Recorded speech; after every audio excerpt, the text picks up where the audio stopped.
অনেকেই মনে করেন ভগবান হনুমানজি একাই জন্মগ্রহণ করেছিলেন, কিন্তু হিন্দু ধর্মগ্রন্থে একটি তথ্য বলছে ভিন্ন কথা।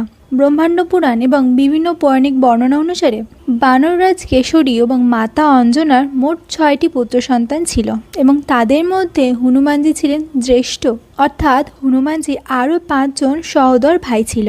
সেই 5 ভাইয়ের নাম হলো মতিমান, শ্রুতিমান, কেতুমান, গতিমান এবং ধৃতিমান। প্রতিটা ভাইয়ের নামের মধ্যে তাদের গুণের ইঙ্গিত পাওয়া যায়। যেমন মতিমান ছিলেন অত্যন্ত বুদ্ধিমান ও কৌশলী, শ্রুতিমান ছিলেন জ্ঞানী ও স্বাস্থ্যবিদ, কেতুমান ছিলেন সাহসী যোদ্ধা, গতিমান ছিলেন দ্রুত গতি ও চটপটে, ধৃতিমান ছিলেন ধৈর্যশীল এবং বিশ্বস্ত।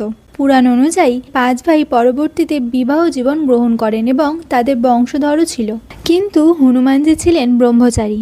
তাই তিনি সংসার জীবনে প্রবেশ না করে তার জীবন উৎসর্গ করে দিয়েছিলেন শ্রী রামচন্দ্রের সেবা ও ভক্তিতে।